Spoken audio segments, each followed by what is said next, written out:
మీ ఉద్యోగ సాధనలో మీకు తోడుగా మీ SNS publications. Hi, welcome to SNS publications. This is Chaitanya, mathematics content faculty. TET exam జరిగిన నేపథ్యంలో మన యాప్ ద్వారా, ఎస్ఎన్ఎస్ పబ్లికేషన్ యాప్ ద్వారా మీరు టెట్ క్లాసులని కానీ, అదేవిధంగా 45 డేస్ ప్రోగ్రామ్ అనే పేరుతో మొత్తం సిలబస్ని మనం ఎక్కువసార్లు రివిజన్ చేయడం కానీ, సో అనేక విధాలుగా మనం టెట్ ఎగ్జామ్కి ప్రిపేర్ అవ్వడానికి మ్యాథమెటిక్స్ కంటెంట్ పరంగా ఎస్ఎన్ఎస్ పబ్లికేషన్ ద్వారా వీలైనంత కాన్సెప్ట్ని మనం అందించడం జరిగింది. అదేవిధంగా ఇప్పుడు డిఎస్సి నేపథ్యంలో అసలు టెట్ సిలబస్లో మ్యాథమెటిక్స్కి, డిఎస్సి సిలబస్లో ఉండే మ్యాథమెటిక్స్కి తేడా ఏంటి? అసలు ఈ సిలబస్ని రెండు దాదాపుగా చూడడానికి ఒకే విధంగా విడదీయలేని సంబంధాన్ని కలిగి ఉంటాయి. నిజంగా చెప్పాలంటే టెట్ సిలబస్ ఎలా ఉంటుందో డిఎస్ అలాగే ఉంటుంది. మరి ప్రిపరేషన్ వే ఒకటేనా? టెట్కి చదివింది అదే చదివితే సరిపోతుందా, లేదంటే మరి కొత్తగా ఏమన్నా చదవాలా? అసలు చదవాల్సిన విధానంలో తేడా ఏంటి? ప్రశ్నలు అడిగేటటువంటి స్టైల్లో తేడా ఎట్లా వస్తుంది? అక్కడ ఉండే కాఠిన్యత స్థాయి ఏంటి, ఇక్కడ ఉండే కాఠిన్యత స్థాయి ఏంటి? ఇలాంటి అనేక అంశాల మీద సందేహాలు ఉన్న నేపథ్యంలో ముందుగా అసలు డిఎస్సికి సంబంధించి పూర్తిగా ఈసారి 45 డేస్ ప్రోగ్రామ్ లాగా ఎగ్జామ్స్ ద్వారా కంటెంట్ అందించడం అనే కాన్సెప్టే కాకుండా ఈసారి పూర్తి సిలబస్లో ఉన్నటువంటి అన్ని చాప్టర్ల మీద ఒక సమగ్రమైనటువంటి క్లాసుల్ని డిఎస్సికి ఇప్పుడు మనం షూట్ చేస్తున్నాం. సో ఆ ప్రోగ్రాంలో భాగంగా అసలు మొత్తం మ్యాథమెటిక్స్ కంటెంట్లో అసలు డిఎస్సి పరంగా ఏ విధమైనటువంటి విషయాలను మేము అందించబోతున్నాం అనే దానికోసం ఈ వీడియో ఇంట్రడక్షన్ వీడియో చేయడం జరుగుతున్నది. సో ఈరోజు దసరా నవరాత్రిలో భాగంగా ఎస్ఎన్ఎస్ పబ్లికేషన్స్ వారి స్పెషల్ ఆఫర్స్ మీకోసం. ఈ ఆఫర్స్ కేవలం 3 రోజులు మాత్రమే. September 28, September 29 and September 30. కేవలం 3 రోజులు మాత్రమే. Andhra Pradesh TRT SGT all subjects package 1 year వ్యాలిడిటీతో కేవలం 1699 రూపాయలకు మాత్రమే. Telangana TRT SGT all subjects package with 1 year validity కేవలం 1699 రూపాయలకి మాత్రమే మీకోసం. తెలంగాణ గురుకుల తెలుగు ఫుల్ కోర్స్ 1 year వ్యాలిడిటీతో కేవలం 2799 రూపాయలు మాత్రమే మీకు అందించబడుతుంది. దీంతో పాటు పేపర్ 1 జనరల్ స్టడీస్ కి సంబంధించిన 3 పుస్తకాలు కూడా ఉచితంగా అందించబడతాయి. తెలంగాణ గురుకుల మ్యాథ్స్ ఫుల్ కోర్స్ 1 year వ్యాలిడిటీతో 2799 రూపీస్కి మాత్రమే మీకు అందుబాటులో ఉంటుంది. దీంతో పాటు పేపర్ 1 జనరల్ స్టడీస్ కి సంబంధించిన 3 పుస్తకాలు కూడా ఉచితంగా అందించబడతాయి. తెలంగాణ గురుకుల physical science full course 1 year వ్యాలిడిటీతో కేవలం 2799 రూపాయలకి మీకు అందించబడుతుంది. దీంతో పాటు పేపర్ 1 జనరల్ స్టడీస్ కి సంబంధించిన 3 పుస్తకాలు పూర్తిగా ఉచితం. తెలంగాణ గురుకుల biological science full course 1 year వ్యాలిడిటీతో కేవలం 2799 రూపీస్ మాత్రమే. అయితే దీంతో పాటు పేపర్ 1 జనరల్ స్టడీస్ కి సంబంధించిన 3 పుస్తకాలు కూడా పూర్తిగా ఉచితం. తెలంగాణ గురుకుల social studies full course with 1 year validity కేవలం 2799 రూపీస్ మాత్రమే. దీంతో పాటు పేపర్ 1 జనరల్ స్టడీస్ కి సంబంధించిన 3 పుస్తకాలు కూడా పూర్తిగా ఉచితం. తెలంగాణ గురుకుల English content and methods full course 1 year వ్యాలిడిటీతో కేవలం 4799 రూపాయలు మాత్రమే. దీంతో పాటు పేపర్ 1 జనరల్ స్టడీస్ కి సంబంధించిన 3 పుస్తకాలు కూడా completely free. Andhra Pradesh DSC school assistant content and methods, Telugu content and methods, గణితం content and methods, social content and methods, అలాగే జీవశాస్త్రం కంటెంట్ అండ్ మెథడ్స్ ఏ ప్యాకేజ్ అయినా సరే కేవలం 1699 రూపాయలకి మాత్రమే. Telangana state DSC school assistant content and methods, Telugu content and methods, గణితం content and methods, social content and methods, జీవశాస్త్రం కంటెంట్ అండ్ మెథడ్స్ ఏ ప్యాకేజ్ అయినా కేవలం 1699 రూపీస్ మాత్రమే. Andhra Pradesh group 2 all subjects package with 1 year validity only for 1499 rupees మాత్రమే. Andhra Pradesh prelims and mains SI and constables full course with 9 months validity కేవలం 399 రూపీస్కి మాత్రమే. Telangana group 2 all subjects package కేవలం 1499 రూపాయలకి మాత్రమే 1 year వ్యాలిడిటీతో. Telangana group 4 all subjects package with 1 year validity కేవలం 899 రూపీస్కి మాత్రమే మీకోసం. Telangana extension officer all subjects package కేవలం 1799 రూపాయలు మాత్రమే, which has only 6 months validity. Telangana mains SI and constable full course 9 months వ్యాలిడిటీతో కేవలం 399 రూపీస్కి మాత్రమే.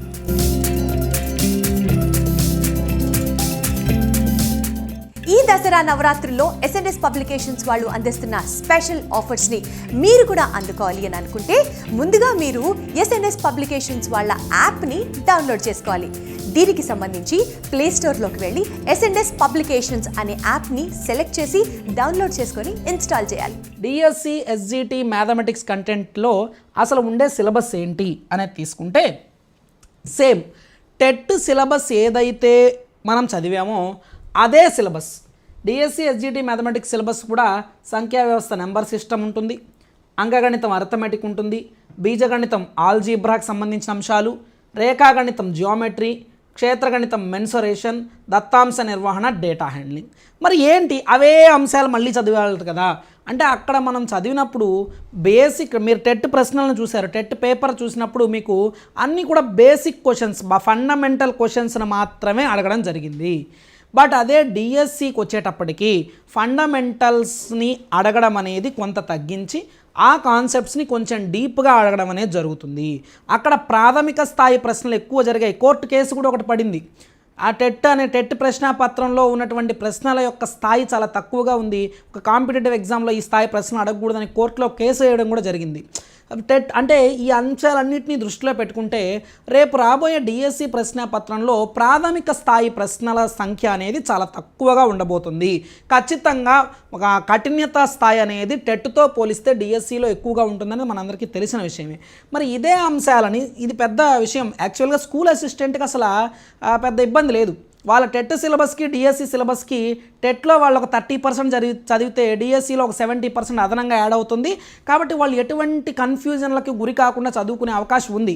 కానీ ఎస్జిటి అభ్యర్థులకి సిలబస్ సేమ్ రాస్తాడు, మళ్ళీ ఇదే సిలబస్ ఇస్తాడు, అవే సబ్ హెడ్డింగ్లు ఇస్తాడు. ఒరే మొన్న చదివింది ఇదే కదా, మరి ఏం లెవెల్ మనం చదువుకోవాలి అనే దాంట్లో ఎక్కువ సందేహాలు ఉంటాయి. సో అందుకనే ఈసారి డిఎస్సికి ఓన్లీ డిఎస్సి కోసమే పూర్తి స్థాయి ఆన్లైన్ క్లాసులని 6 చాప్టర్లని కూడా మీకు అందించాలి. డిఎస్సి పరంగా మీకు 100% ఉపయోగపడాలి అనే ఉద్దేశంతో మళ్ళీ క్లాసులన్నీ కూడా రీషూట్ చేయడం జరుగుతున్నది. అదేవిధంగా ప్రస్తుతం ఉన్నటువంటి పాఠ్యపుస్తకాలను, ప్రస్తుతం ఉన్నటువంటి సమకాలీన కాంపిటేటివ్ ఎగ్జామ్ పేపర్లను దృష్టిలో పెట్టుకొని ఉన్నటువంటి అన్ని అంశాలను సమగ్రంగా అధ్యయనం చేసి టెట్లో మీకు ఏ విధంగా అయితే ఉపయోగపడ్డామో అదేవిధంగా డిఎస్సిలో అంతకంటే ఇంకొక 10% ఎక్కువగానే ఉపయోగపడాలి. ఎక్కువగా మీకు మన క్లాసుల ద్వారా ఖచ్చితంగా మీకు అన్ని బిట్లు ఆన్సర్ చేసేటటువంటి కాన్సెప్ట్ని మీకు మేము అందించగలగాలనే ఉద్దేశంతో డిఎస్సి క్లాసులు కూడా స్టార్ట్ చేయడం జరిగింది. సో అసలు ఈ తేడాలు ఏంటి, అసలు సిలబస్లో గతంలో చదివిన దానికి ఇప్పుడు ఏమైనా ఎక్స్టెన్షన్స్ ఉన్నాయా అనే విషయం మాట్లాడుకుంటే ముందుగా గతంలో మనము 3వ తరగతి నుంచి 8వ తరగతి వరకు మాత్రమే చదివాము, 8th క్లాస్ వరకు మాత్రమే చదివాము. 9th 10th క్లాసుల్లో ఉన్నటువంటి అంశాలను కొద్దిగా కూడా తీసుకోలేదు. ఫర్ ఎగ్జాంపుల్ రేఖాగణితం అనే లెసన్ తీసుకుంటే జామెట్రీలో సరళ రేఖలు, కోణాలు, స్ట్రైట్ లైన్స్ అండ్ యాంగిల్స్ అనే కాన్సెప్ట్ ఉంటుంది. ఇది 7th క్లాస్లో ఉంటుంది, 9th క్లాస్లో ఉంటుంది. టెట్ అనే పరీక్ష తీసుకునేటప్పటికి 7th క్లాస్ వరకు చదివితే చాలు. కానీ డిఎస్సికి వచ్చేసరికి అదే కాన్సెప్ట్ని 9th క్లాస్ లెవెల్లో ఆ క్వశ్చన్ యొక్క స్థాయిని కొంచెం పెంచి అడిగే అవకాశం ఉంది. కాబట్టి అంటే ఈ రేఖలు, కోణాల్లో కాన్సెప్ట్ ఒకటే, నువ్వు ఎంత చదివినా ఏకాంతర కోణాలు, ఏకబాహ్య కోణాలు, సాదృశ్య కోణాలు, సహాంతర కోణాలు, సహబాహ్య కోణాలు, ఈ కాన్సెప్ట్ అంతా అదే. బట్ ఆ కాన్సెప్ట్ని అప్లై చేసే విధానం, ఆ కాన్సెప్ట్లో ఫండమెంటల్ క్వశ్చన్కి కొంచెం డీప్గా అడిగే క్వశ్చన్స్కి ఉండే తేడా, ఇలాంటి అంశాలను దృష్టిలో పెట్టుకుంటే 9th క్లాస్లో ఉన్నటువంటి అంశాలను కూడా మనం కలుపుకొని చదువుకోవాల్సిన అవసరం ఉంది. అంటే డిఎస్సికి వచ్చేసరికి మనకి ఏవైతే టాపిక్స్ ఉన్నాయో వాటిల్లో ఉన్నటువంటి కాన్సెప్ట్స్ని 9th 10th క్లాస్లో మాకు ఉంటే వాటిని కూడా మనం లింక్ చేసుకుంటూ చదవాల్సినటువంటి అవసరం అనేది ఖచ్చితంగా ఉంది. ఓకేనా. సిలబస్లో కూడా మనం గమనిస్తే క్షేత్రగణితం ఉంది, మెన్సురేషన్లో టెట్ విషయానికి వస్తే ఓన్లీ దీర్ఘగణము, సమగణము, క్యూబాయిడ్, క్యూబ్ వరకు ఆపేసి ఉంటాడు వాల్యూమ్స్లో. ఓకేనా. ఘనపరిమాణాలు, ఉపరితల వైశాల్యాలు, ఘనపరిమాణాల టాపిక్లో మామూలుగా ఇవి ఉంటాయి, దీర్ఘగణం, సమగణం, స్తూపం, శంకువు, గోళం, అర్ధగోళం ఇవన్నీ ఉంటాయి కదా. టెట్ వచ్చేసరికి ఎస్జిటి వాళ్ళకి టెట్లో ఏమి ఇస్తాడంటే దీర్ఘగణం, సమగణం, క్యూబాయిడ్, క్యూబ్ వరకు ఇస్తాడు. కానీ డిఎస్సికి వచ్చేసరికి స్తూపం, సిలిండర్ను కూడా యాడ్ చేస్తాడు. అట్లా కొన్ని అడిషనల్ టాపిక్స్ని, అలాగే ఈ దత్తాంశ నిర్వహణ, డేటా హ్యాండ్లింగ్, సాంఖ్యక శాస్త్రం అంటాం మనం, స్టాటిస్టిక్స్. ఈ స్టాటిస్టిక్స్లో తీసుకుంటే స్టాటిస్టిక్స్లో మనం టెట్ స్థాయిలో ఓన్లీ అవర్గీకృత దత్తాంశం మీద మాత్రమే ప్రశ్నలు రావడాన్ని గమనించుంటాం. ఓకేనా. Questions came only in ungrouped data. Ungrouped డేటాలో మాత్రమే క్వశ్చన్స్ రావడం అనేది గమనించి ఉంటాం. కానీ ఇప్పుడు డిఎస్సి లెవెల్కి వచ్చేసరికి వర్గీకృత దత్తాంశం, గ్రూప్డ్ డేటా అంటే తరగతులు పౌనపుణ్యాలు ఇచ్చి టేబుల్స్ ఇచ్చి కూడా సగటు కనుక్కోండి, మధ్యగతం కనుక్కోండి, బాహుళకం కనుక్కోండి, మీన్ మీడియన్ మోడ్ పైన క్వశ్చన్స్ అడుగుతాడు. అంటే కొంత సిలబస్లో ఉన్నటువంటి అంత టెట్లో చదివిన దానికంటే కొంచెం ఎక్స్టెన్షన్ అయితే ఉంటుంది. ఓకేనా. ఏంది ఆ ఎక్స్టెన్షన్ అంటే గతంలో 8th క్లాస్ వరకే చదివి ఉంటాము, ఇప్పుడు ఆ 9th 10thలో ఉండే అంశాలను కూడా లింక్ చేసుకుంటూ చదివితే సరిపోతుంది. ఓకేనా. మరి ఈ అన్నీ చదవాలా 9th క్లాస్ 10th క్లాస్ అవసరం లేదు. 9th క్లాస్ 10th క్లాస్లో ట్రిగనామెట్రీ ఉంది, త్రికోణమితి ఉంది. త్రికోణమితి మన ఎస్జిటి సిలబస్లో లేదు. 9th క్లాస్ 10th క్లాస్లో అనలిటికల్ జామెట్రీ, వైశ్లేషిక రేఖాగణితం లేదా నిరూపక రేఖాగణితం, కోఆర్డినేట్ జామెట్రీ ఉంది. ఈ కోఆర్డినేట్ జామెట్రీ మన ఎస్జిటి సిలబస్లో ఉండదు. ఓకేనా. ఇప్పుడు బీజగణితానికి లింక్ అంటున్నాం. 10th క్లాస్లో శ్రేణులు అనే లెసన్ ఉంది, ప్రోగ్రెషన్స్. అది ఆల్జీబ్రాకి లింకే, కానీ యాక్చువల్గా అయితే స్కూల్ అసిస్టెంట్ పరంగా చూసినప్పుడు ఆల్జీబ్రాలోనే కన్సిడర్ చేస్తారు దాన్ని, శ్రేణుల్ని.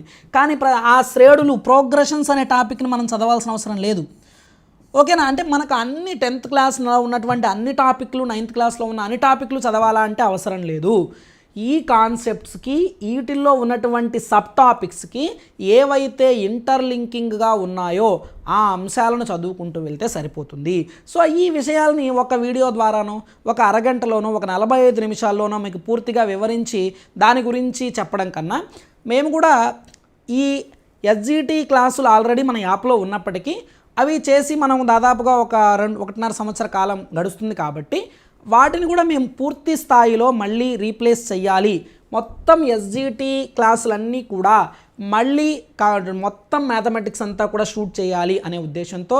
సో మీకు ఇంకా కూడా ఈ కొత్తగా టెక్స్ట్ బుక్స్ మారడం వల్ల కానీ, లేదా రీసెంట్ కాంపిటేటివ్ ఎగ్జామ్లో క్వశ్చనింగ్ అడుగుతున్నటువంటి విధానాలను బట్టి కానీ, ఎందుకంటే ఒక 10 సంవత్సరాల ముందు ప్రిపరేషన్ స్ట్రాటజీ, ఈరోజు ప్రిపరేషన్ స్ట్రాటజీ ఒకటిగా ఉంటే మనం విజయాన్ని సాధించలేం. ఎందుకంటే ఒక 8 ఏళ్ల క్రితమో 10 ఏళ్ల క్రితమో డిఎస్సీలు తీసుకుంటే వచ్చే డైరెక్ట్ క్వశ్చన్స్కి ఆ రోజు చెప్పిన కోచింగ్కి అనుకోవచ్చు, సార్ ఆ రోజు మాకు 2008లో 2012లో 2014లో కోచింగ్లు తీసుకున్నప్పుడు ఇవే చెప్పారు. ఎస్, ఆ రోజుకి అదే కరెక్ట్.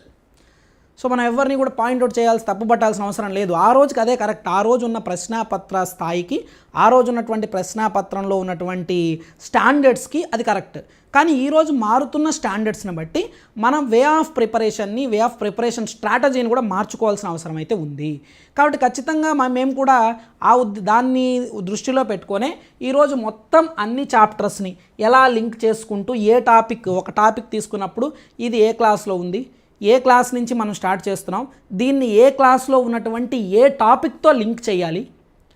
ఓకేనా. ఈ విధంగా ఆ అంశాలను మీకు వివరిస్తూ, ఎందుకంటే రేపు మీరు ప్రాక్టీస్ చేసుకోవడానికి కూడా అనుకూలంగా ఉండాలి.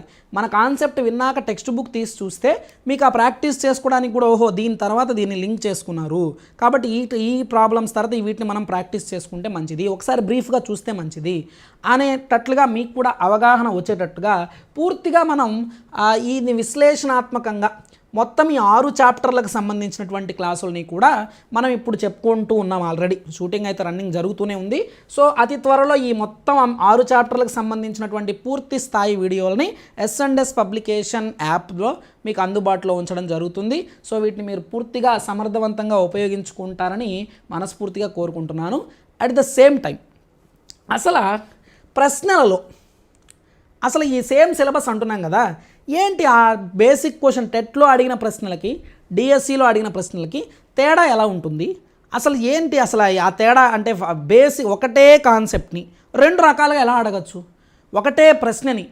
ఒకే ప్రశ్నని నీ దగ్గర నుంచి ఒకే సమాధానాన్ని ఒకసారి సింపుల్గా అడిగి రాబట్టచ్చు, ఒకసారి దాన్ని బాగా ఇండైరెక్ట్గా బాగా ట్విస్ట్ చేసి కొంచెం డిఫికల్ట్గా కొంచెం నీకున్నటువంటి సృజనాత్మకతను అంతా కూడా వాడుకొని ఎలా రాబట్టచ్చు, అసలు టెట్ స్థాయికి డిఎస్సి స్థాయికి తేడా ఏంటనే విషయాలను కూడా మనం కొన్ని ఎగ్జాంపుల్స్ ద్వారా ఇప్పుడు మనం చూద్దాం.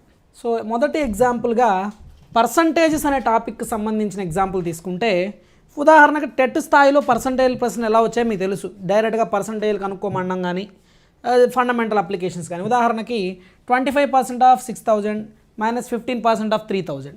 ఈ క్వశ్చన్ని సాల్వ్ చేయడం డెడ్ ఈజీ. 25% అంటే 25/100 ఆఫ్ ఇంటూ 6000 మైనస్ 15% హాఫ్ అంటే ఇంటూ 3000, 15% అంటే 15/100. ఇక్కడ 2 జీరోలు క్యాన్సిల్ కొట్టేస్తాం. 25 ఆర్ల 150, ఒక 0, 1500, 15 మూడుల 45, ఒక 0, 450. 1500లో 450 తీసేస్తే 1050. So this is the answer. డైరెక్ట్గా ఎక్కడ మనల్ని ఇబ్బంది పెట్టకుండా సింపుల్గా పర్సంటేజ్ కనుక్కోమన్నాడు. సో ఈ క్వశ్చన్ కూడా పర్సంటేజ్ కనుక్కోమన్న క్వశ్చనే. సేమ్ ఇది కూడా ఇట్లా ఎక్కడైతే పర్సంటేజ్ ఎట్లయితే అప్లై చేసినామో అది కూడా అంతే. బట్ చూసిన వెంటనే దీని పర్సంటేజ్ అప్లై చేసిన వెంటనే కొద్దిగా డౌట్ వస్తుంది. చూడండి, 785% ఆఫ్ 64 అంటే 785/100 ఆఫ్ ఇంటూ 64 ప్లస్ 36%, 36/100 ఆఫ్ అంటే ఇంటూ 785. ఇక్కడ కనుక మీరు గమనిస్తే ఈ ఫస్ట్ పార్ట్ని క్యాన్సిల్ కొట్టడానికి ట్రై చేస్తాం. సో అది క్యాన్సిల్ పోయేటట్టు కనిపించదు. సెకండ్ పార్ట్ క్యాన్సిల్ కొట్టడానికి ట్రై చేస్తాం, అది కూడా క్యాన్సిల్ పోయేటట్టుగా పెద్దగా కనిపించదు. సో ఇక్కడ ఏం జరిగింది, 0 సింపుల్ క్యాన్సిల్ అయిపోయినా డైరెక్ట్ వచ్చేసింది. సో అంటే సింపుల్ ఒకటే కాన్సెప్ట్ని ఒకటే క్వశ్చన్ని తీసుకొని అక్కడ చిన్న డౌట్ వచ్చేటట్టుగా క్రియేట్ చేస్తాడు, అంతకంటే ఏం లేదు. ఇప్పుడు దీన్ని మనం సింపుల్గా సాల్వ్ చేయాలంటే కొద్దిగా కామన్ సెన్స్ ఉపయోగించడమంటే దీంట్లో 785/100ని దీంట్లో 785/100ని కామన్ తీయచ్చు. దీంట్లో 785/100ని దీంట్లో 785/100ని కామన్ తీసుకోవచ్చు. కామన్ తీసుకున్న తర్వాత ఇంకేం వస్తుంది, ఇక్కడ 64 మిగులుతుంది ప్లస్ ఇక్కడ 36 మిగులుతుంది. So what is the value of 64 + 36? 64 + 36 is equal to 100. ఇది కూడా 100 gets cancel. So answer is 785. అంటే సింపుల్ క్వశ్చన్ సింపుల్గానే ఉంటుంది. క్వశ్చన్లో కాన్సెప్ట్ అదే ఉంటుంది, టాపిక్స్ అవే ఉంటాయి. కాకపోతే ఇక్కడ డైరెక్ట్గా చూడగానే డైరెక్ట్ ఆన్సర్ పెట్టేస్తే క్వశ్చన్ లాగా ఉంటుంది. ఇక్కడ కొద్దిగా ఒక్క సెకండ్ మనం ఆలోచించాల్సిన అవసరం అనేది ఉంటుంది. ఒక్క సెకండ్ ఎక్కువ ఉండదు, జస్ట్ ఆ డైరెక్ట్కి కొంచెం. ఇప్పుడు ఇక్కడ డైరెక్ట్గా దీని పర్సంటేజ్ ఎంత క్యాలిక్యులేట్ చేస్తే పాయింట్స్లో వస్తుంది, దీని పర్సంటేజ్ ఎంత క్యాలిక్యులేట్ చేస్తే పాయింట్స్లో వస్తుంది. ఇక్కడ మనకేం ఆలోచన రావాలి, ఈ రెండిట్లో కామన్ తీస్తున్నాం. సో సింపుల్ థింగ్స్, పెద్ద విషయాలు అయితే కాదు. ఫర్ ఎగ్జాంపుల్ ఆల్జీబ్రా నుంచి మనకు ప్రతిసారి డిఎస్సిలో వచ్చేటటువంటి మోడల్ x+1/x మీద క్వశ్చన్స్ వస్తాయి. ప్రతిసారి ఒక క్వశ్చన్ ఈ మోడల్లో లేకుండా డిఎస్సి పేపర్ అనేది ఉండదు. 2008 నుంచి తీసుకుంటే 2012 ఏ డిఎస్సి పేపర్ తీసుకున్నా ఒక క్వశ్చన్ ఉంటుంది. సో ఇప్పుడు ఈ క్వశ్చన్లో x+1/x 3 అయితే x³ + 1/x³ ఎంత అన్నాడు. సో x³ + 1/x³ ఫార్ములా ఏంటి, a³ - 3a. ఓకేనా, మనం డీటెయిల్గా టాపిక్ చెప్పుకున్నప్పుడు ఇంకా డీటెయిల్గా చెప్పుకుందాం. x+1/x ఇచ్చినప్పుడు x³ + 1/x³ కనుక్కోవడానికి ఫార్ములా a³ - 3a. ఏ అంటే ఇక్కడ ఇచ్చిన వాల్యూనే ఏ అనుకుంటాం. సో ఏ ఎంత, 3.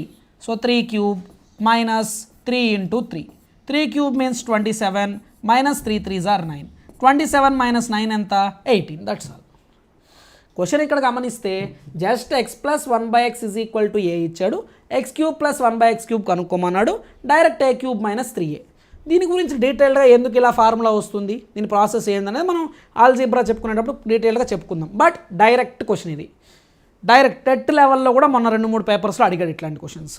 కాకపోతే ఇప్పుడు ఇదే విషయాన్ని రేపు మార్చి అడిగితే కొంచెం నేను ట్విస్ట్ చేసి అడగాలనుకుంటే ఎట్లా, x² + 1/x² equal to 7, then find the value of x⁴ + 1/x³ అన్నాడు. మరి ఏం చేయాలి ఇక్కడ, సో ఇక్కడ సింగిల్ బై ఉంది, దీన్ని ముందుగా విభజించుకో, స్ప్లిట్ చేసుకో. x⁴ +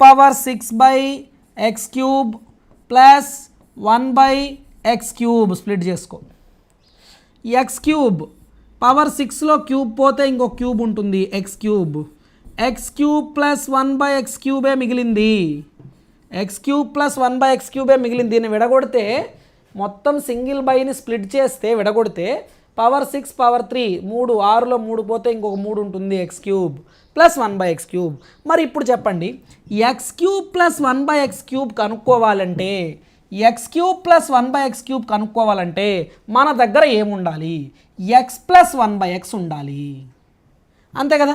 X cube plus 1/x cube కనుక్కోవాలంటే మన దగ్గర ఎక్స్ ప్లస్ 1/x ఇచ్చుంటే X cube plus 1/x cube కనుక్కోవచ్చు. కానీ ఇక్కడ X cube plus 1/x cube కనుక్కోవడానికి వీడు ఎక్స్ ప్లస్ 1/x ఇచ్చాడా? ఇవ్వలేదు. ఏమి ఇచ్చాడు? ఎక్స్ స్క్వేర్ ప్లస్ 1/x² ఇచ్చాడు. అంటే మనము ముందుగా ఎక్స్ ప్లస్ 1/x కనుక్కోవాలి. Okay, X cube plus 1/x cube కనుక్కోవాలంటే దానికన్నా ముందు మన దగ్గర ఏముండాలి? ఎక్స్ ప్లస్ 1/x కనుక్కోవాలి. మరి దీని నుంచి ఎక్స్ ప్లస్ 1/x వస్తుందా? Yes. X square plus 1/x² ఏ అయితే ఎక్స్ ప్లస్ 1/x ఎంత అంటే √a+2. √a+2. 7a అంటే a+2. 7 + 2 ఎంత? √9. √9 అంటే ఎంత? 3. ఓకే, అంటే ముందు మనం ఏం కనుక్కునేసాం? X plus 1/x కనుక్కునేసాం. ఇప్పుడు ఎక్స్ ప్లస్ 1/x తెలిసినప్పుడు X cube plus 1/x cube కనుక్కోవాలంటే ఫార్ములా ఏంటి? a³ - 3a. X plus 1/x 3 అయితే X cube plus 1/x cube ఎంత? 3³ - 3 × 3. 3 cube value 27. 3 3s are 9. 27 - 9 = 18. Same answer, same question, కానీ అడిగిన విధానంలో కొంత తేడా ఉంది. ఓకేనా? ఇది డైరెక్ట్. దీనికి నువ్వు లింక్ అంటే నేను ఇది కనుక్కోవాలంటే నా దగ్గర ఏం ఉండాలని కానీ, ఆ ఉండాల్సింది రావాలంటే నేను ఏం చేయాలని కానీ ఇలాంటి ఆలోచనలు చేయక్కర్లే. ఇక్కడ చేయాలి. ఇక్కడ డైరెక్ట్ ఎక్స్ ప్లస్ 1/x ఇచ్చాడు, X cube plus 1/x cube కనుక్కోవాలి, a³ - 3a ఫార్ములా. కానీ ఇక్కడికి వచ్చేసరికి ముందు స్ప్లిట్ చేయాలి, విడగొట్టాలి. విడగొట్టిన తర్వాత X cube plus 1/x cube అని అర్థమైంది. X cube plus 1/x cube కావాలంటే నా దగ్గర ఎక్స్ ప్లస్ 1/x ఉండాలని తెలియాలి. ఇది కనుక్కోవాలి అంటే ఇది ఉండాలి. మరి దీని నుంచి దీన్ని ఎలా రాబట్టాలో తెలియాలి. ఇది వాడు ఇవ్వలేదు కదా, వాడేమిచ్చాడు? x² + 1/x² ఇచ్చాడు. దాని నుంచి దీన్ని ఎలా రాబట్టాలి? x² + 1/x² నుంచి x + 1/x ఎలా రావాలి? సార్ ఈ ఫార్ములాలన్నీ ఎక్కడి నుంచి వచ్చాయి? నేను టాపిక్ ఆల్జీబ్రా చెప్పినప్పుడు ముందుగా వీటి గురించి పూర్తిగా వివరించిన తర్వాత కాన్సెప్ట్లోకి వెళ్ళి ప్రాబ్లమ్స్ మనం వర్కౌట్ చేద్దాం, అప్పుడు మీకు క్లారిటీ ఉంటుంది. జస్ట్ ఇక్కడ నేను వే గురించి మాట్లాడుతున్నాను, అంటే ఇచ్చే విధానాన్ని గురించి మాట్లాడుతున్నాను. అంటే ఇది కావాలి అంటే ఇది ఉండాలి, దీని నుంచి దీన్ని ఎలా రాబట్టాలి, ఇలా ఇంటర్లింకింగ్ అనేది కొంతవరకు మనకు అలవాటైతే డిఎస్సి స్థాయిలో వచ్చేటటువంటి ప్రశ్నలను మనం సులభంగా సాధించగలం. అంటే ఇక్కడ చాలామందికి ఉన్న సందేహం అదే, ఒకే టాపిక్, ఒకే సబ్ టాపిక్, ఒకే కాన్సెప్టు, ఒకే టెక్స్ట్ బుక్, ఏమీ మారలేదు. మరి పరీక్ష ఏమో మారిపోయింది, ఎగ్జామ్ ఏమో మారిపోయింది, అదే సిలబస్ మొన్నటి వరకు చదివాము, అదే విషయాలు చదివితే సరిపోతుందా? ఎస్, అదే విషయాలు చదివితే సరిపోతుంది, కానీ విభిన్నంగా చదవాల్సిన అవసరం ఉంది, ఒక డిఫరెంట్ వేలో చదవాల్సిన అవసరం ఉంది. సో గతంలో కంటే కూడా డిఫరెంట్ స్టైల్లో చదవాల్సిన అవసరం ఉంది. సో ఆ ఒక్క విషయాన్ని మనం గుర్తుపెట్టుకుంటే చాలు. సో ఇంకొక ఎగ్జాంపుల్ కూడా చూద్దాం. ఉదాహరణకి వెరీ ఇంపార్టెంట్ కాన్సెప్ట్ నంబర్ సిస్టంలో పైథాగోరియన్ ట్రిప్లెట్. పైథాగోరియన్ ట్రిప్లెట్ కింది వాటిలో పైథాగోరియన్ త్రికం ఏది అన్నాడు. పైథాగోరియన్ త్రికం అంటే ఏంటి? c² = a² + b² అయ్యేటట్లుగా, ఓకేనా, ఏబిసి అనే 3 సున్నా కాని సంఖ్యలు ఉంటే దాన్ని పైథాగోరియన్ త్రికము అంటారు. c² = a² + b² అయ్యేటట్లుగా ఏబిసి అనే 3 సంఖ్యలు కనుక ఉంటే, 0 కాకుండా ఉంటే వాటిని పైథాగోరియన్ ట్రిప్లెట్, పైథాగోరియన్ త్రికం అంటారు. మరి ఇక్కడ c² = a² + b² ఎవరవుతారని చూస్తే యాక్చువల్గా మనం పైథాగోరియన్ ట్రిప్లెట్స్ని బట్టి కూడా పట్టుంటాం.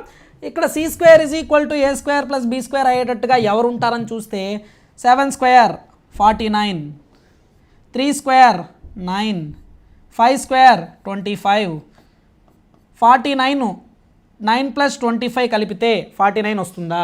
రాదు. c² = a² + b² అయిందా? కాలేదంటే పైథాగోరియన్ ట్రిప్లెట్ కాదు. Second option 13² 169, 5² 25, 12² 144. 144ని 25ను కలిపితే 169 వస్తుందా? ఎస్, వస్తుందంటే ఇది పైథాగోరియన్ త్రికం. Simple thing. చూడగానే c² = a² + b² అయ్యే పని అయితే దాన్ని పైథాగోరియన్ ట్రిప్లెట్గా చెప్పేసేయచ్చు. ఓకేనా? చాలామంది బైహార్ట్ చేసి ఉంటారు, 3 4 5 5 12 13 6 8 10 7 24 25 అని నెంబర్ ఆఫ్ బైహార్ట్ చేసి ఉంటారు. అట్లయినా చూడగానే కూడా టిక్ చేస్తారు, ఇది పైథాగోరియన్ ట్రిప్లెట్, ఇంకేది కాదని. బట్ ఇంత సింపుల్గా టెట్లో గతంలో కూడా చాలాసార్లు ఈ విధంగా క్వశ్చన్ అయితే వచ్చింది. కానీ దీన్ని కొంచెం రేపు ఇదే పైథాగోరియన్ ట్రిప్లెట్ పైన క్వశ్చన్, కొంచెం డిఫరెంట్ వేలో అడిగాడు. ఒక పైథాగోరియన్ త్రికంలో రెండు సంఖ్యలు 403, 396. అయితే మూడవ సంఖ్య ఏమవచ్చు? ఓకేనా, 403, 396 are 2 numbers in a Pythagorean triplet. Then the third number is, మూడవ సంఖ్య ఏమై ఉండొచ్చు? సో మూడవ సంఖ్య ఏమై ఉండొచ్చు అనగానే చాలామంది ఈ ఫార్ములా ఉపయోగించి వీడు ఏబి ఇచ్చేసాడు, సి కనుక్కోమంటున్నాడు, C² = A² + B² వేసేద్దాం, సి కనుక్కుందాం. కానీ ఇక్కడ జాగ్రత్తగా గుర్తుపెట్టుకో, వాడు ఏబి ఇచ్చి సి అడుగుతున్నాడని చెప్పట్లా నేను. ఏవైనా రెండు ఇచ్చాడు, ఏబి ఇచ్చి సి అడిగి ఉండొచ్చు, బీసీ ఇచ్చి ఏ అడిగి ఉండొచ్చు, ఏసీ ఇచ్చి బి అడిగి ఉండొచ్చు. అంటే వీడు మొదటి రెండు ఇచ్చి మూడోది అడుగుతున్నాడని చెప్పట్లా, ఒక రెండు సంఖ్యలు ఇచ్చాడు, ఇంకొకటి అడుగుతున్నాడు. ఓకేనా, అంటే నువ్వు C² = A² + B² వేయాలి. ఓకేనా, ఏ బదులు 403 రాయాలి, బి బదులు 396 రాయాలి, ఇది కరెక్ట్ కాదు. అసలు ఈ క్వశ్చన్ ఏ ఉద్దేశంలో ఇచ్చాడు? ఈ క్వశ్చన్ అడగడం వెనక ఉన్నటువంటి ప్రశ్నాపత్రం ఇచ్చినటువంటి వ్యక్తి యొక్క ఉద్దేశం ఏంటి అంటే, పైథాగోరియన్ త్రికాలకు సంబంధించి, పైథాగోరియన్ ట్రిప్లెట్స్కి సంబంధించినటువంటి ఒక ప్రాపర్టీస్ మీద మనకు అవగాహన ఎంతవరకు ఉంది. అక్కడ బేసిక్ కాన్సెప్ట్ టెస్ట్ చేశాడు. పైథాగోరియన్ ట్రిప్లెట్ అంటే అసలు ఎలా ఉంటుంది అనే దాని మీద ప్రశ్న అడిగాడు. అందుకే ఏది అని అడిగాడు, అదేదో చెప్పేశాం. ఇక్కడ పైథాగోరియన్ ట్రిప్లెట్ యొక్క లక్షణాలు నీకు తెలుసా, క్యారెక్టర్స్ నీకు తెలుసా అనే దాని మీద క్వశ్చన్ అడుగుతున్నాడు. సో ఇక్కడ మనకు తెలియాల్సిన క్యారెక్టర్ ఏంది? ఫర్ ఎగ్జాంపుల్ ఒక్క నిమిషం చూడు, కొన్ని పైథాగోరియన్ ట్రిప్లెట్స్ రాస్తా. 3, 4, 5, 5, 12, 13, 6, 8, 10, 7, 24, 25. ఫర్ ఎగ్జాంపుల్ ఈ 4 తీసుకుందాం. ఈ 4 పైథాగోరియన్ ట్రిప్లెట్స్లోనూ గమనించండి, 5, 5, 10, 25. పైథాగోరియన్ ట్రిప్లెట్లో, పైథాగోరియన్ త్రికంలో కనీసం ఒక సంఖ్య 5తో ఖచ్చితంగా భాగించబడాలి. At least one of the number must be divisible by 5 in any Pythagorean triplet. At least one of the number, కనీసం ఒక సంఖ్య 5 చేత భాగించబడాలి. పైథాగోరియన్ త్రికంలో కనీసం ఒక సంఖ్య, 3 కూడా భాగించబడచ్చండి. ఉదాహరణకి 15, 20, 25, ఇది కూడా పైథాగోరియన్ త్రికమే. దీంట్లో 3 5తో పోతాయి. నేను ఒకటే పోవాలంటంలా, కనీసం ఒక సంఖ్యను ఏ పైథాగోరియన్ త్రికమైనా తీసుకో. ఓకేనా, ఫర్ ఎగ్జాంపుల్ 8, 15, 17, దీంట్లో 5తో పోయేది ఉందా? ఎస్, 15 ఉంది. ఏ పైథాగోరియన్ త్రికమైనా తీసుకో, కనీసం ఒక సంఖ్య 5 చేత భాగించబడాలి. At least one of the number must be divisible by 5 in any Pythagorean triplet. మరి ఇప్పుడు సార్ ఈ పాయింట్కి ఈ ప్రశ్నకి ఏం సంబంధం? బాగా చూడు, ఇక్కడ వీడు పైథాగోరియన్ త్రికంలో రెండు సంఖ్యలు ఇచ్చాడు, 403, 396. 403, 396 వీటిల్లో ఏదైనా 5తో పోయే సంఖ్య ఉందా? ఎస్, ఒక సంఖ్య 5తో భాగించబడాలంటే ఆ సంఖ్య 1ల స్థానంలో 0 కానీ 5 కానీ ఉండాలి. ఓకేనా, if a number is divisible by 5 then its unit digit must be either 0 or 5. ఖచ్చితంగా దాని 1ల స్థానంలో 0 కానీ 5 కానీ ఉండాలి. ఉందా? లేదు. అంటే ఈ రెండు సంఖ్యలు 5 చేత భాగించబడవు. మనం ఏమంటున్నాం? పైథాగోరియన్ త్రికంలో కనీసం ఒక సంఖ్య 5తో పోవాలంటున్నాం. మరి ఈ రెండు సంఖ్యలు 5తో పోవంటే, ఈ రెండు నెంబర్స్ 5తో డివిజిబుల్ అవ్వంటే ఖచ్చితంగా మూడవ సంఖ్య 5 చేత భాగించబడాలి. మరి 5 చేత భాగించబడే నెంబర్ ఏది ఆప్షన్లో? 5 చేత భాగించబడే ఆప్షన్ ఏది? సి.